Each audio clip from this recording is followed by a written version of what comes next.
Free eye camp Al-Shifa trust اسپتال اور GDCL کی تعاون سے لگایا گیا۔ اس کیمپ پر تمام سہولیات، چیک اپ، سرجری، ادویات، چشمے فراہم مفت کی جا رہی ہے۔ مزید فیصل ندیم کی اس رپورٹ میں۔ کوہاٹ کے تیل اور گیس کے پیداواری علاقوں بلی ٹنگ اور توغ میں 2 علیحدہ فری آئی سرجیکل کیمپس کا انعقاد کیا گیا، جس میں مجموعی طور پر 2500 سے زائد بصارت کے مریضوں کا OPD میں معائنہ کیا گیا۔ ان کیمپس کی نگرانی ضلع انتظامیہ میں ڈپٹی کمشنر کوہاٹ ڈاکٹر عظمت اللہ وزیر اور ایڈیشنل ڈپٹی کمشنر رینا سوہروردی نے کی، جبکہ OGDCL کی جانب سے ریجنل کوآرڈینیٹر شمس العالم اور ایڈمن آفیسر سفیان شنواری خدمت اور نگرانی کے لیے موجود رہے۔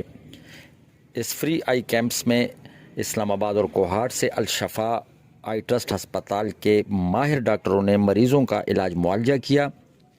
ریجنل کوآرڈینیٹر OGDCL کے مطابق ان فری آئی کیمپس میں 200 سے زائد مریضوں کا آپریشن کیا گیا۔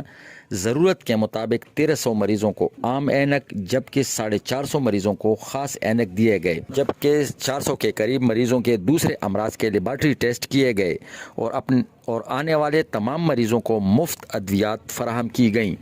اس موقع پر علاقے کے معززین، سماجی تنظیموں کے افراد اور دوسرے ذمہ دار بھی موجود رہے، جنہوں نے OGDCL اور ضلع انتظامیہ کی اس کوشش کو سراہا اور اپیل کی کہ مستقبل میں بھی یہ سلسلہ جاری رکھا جائے۔ فیصل ندیم، بیورو چیف، پیام TV، کوہاٹ۔